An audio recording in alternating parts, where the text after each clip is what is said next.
Good day everyone.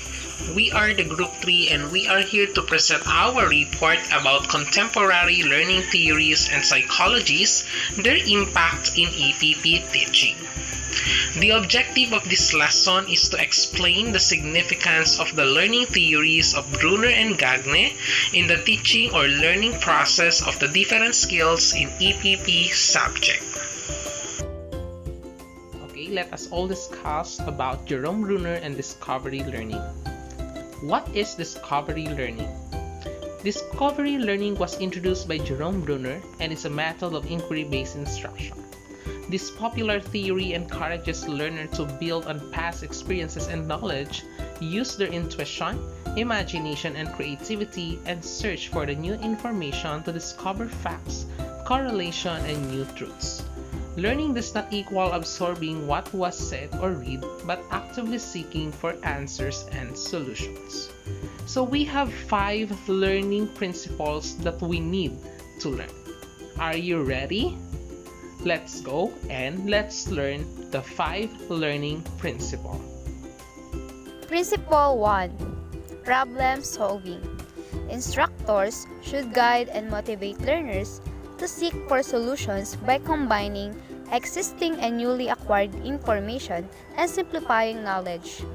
This way, learners are the driving force behind learning, take an active role, and establish broader applications for skills through activities that encourage risk, problem solving, and probing. Principle 2. Learner management.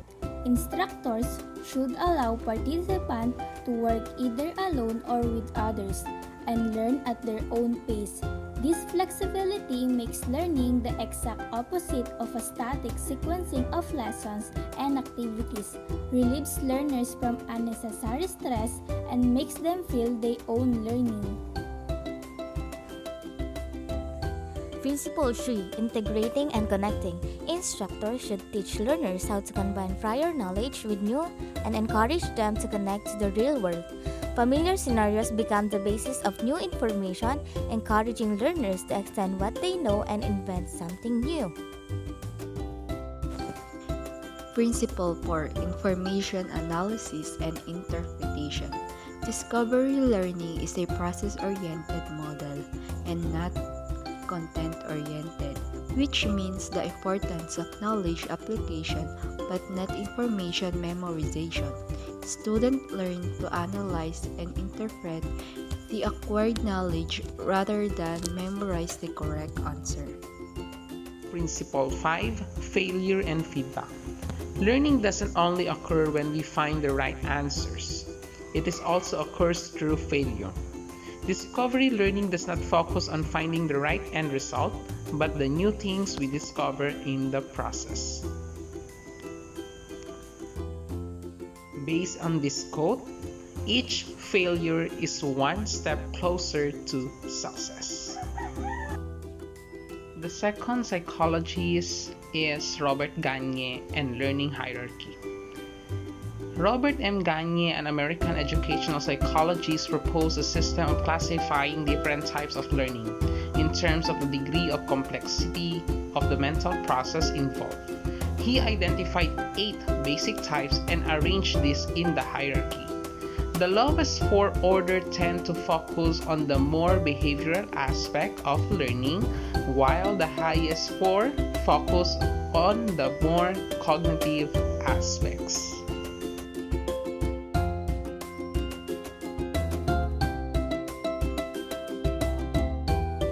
Signal learning. This is the simplest form of learning and consists essentially of the classical conditioning first described by the behavioral psychologist Pavlov. In this, the subject is conditioned to emit a desired response as a result of a stimulus that would not normally produce that response. This is done by first exposing the subject to the chosen stimulus known as the conditioned stimulus along with another stimulus known as the unconditioned stimulus, which produces the desired response naturally.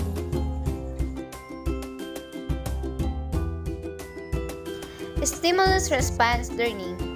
This somewhat more sophisticated form of learning which is also known as operant conditioning, was originally developed by Skinner.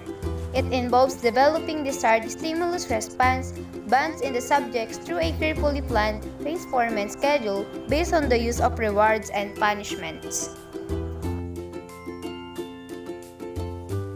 Okay, let's move on to the training. This is a more advanced form of learning in which the subject develops the ability to connect two or more previously learned stimulus response bands into a linked sequence. It is the process whereby most complex psychomotor skills, example, riding a bicycle or playing the piano, are learned.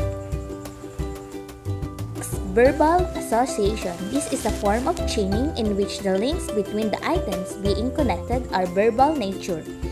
Verbal association is one of the key processes in the development language skills.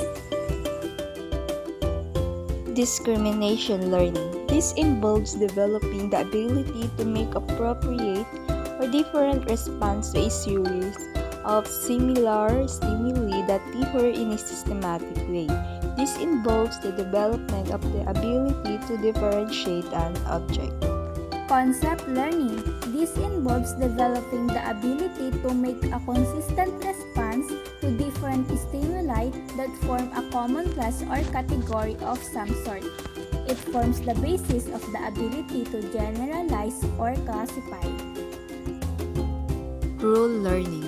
This is a very high-level cognitive process that involves being able to learn relationships between concepts and apply these relationships in different situations. In learning a rule, we relate two or more concepts in which we must learn two or more rules before learning a higher order rule which embraces them. Problem solving. This is the highest level of cognitive process according to Gagnon. It involves developing the ability to invent a complex rule, algorithm, or procedure for the purpose of solving one particular problem, and then using the method to solve other problems of a similar nature.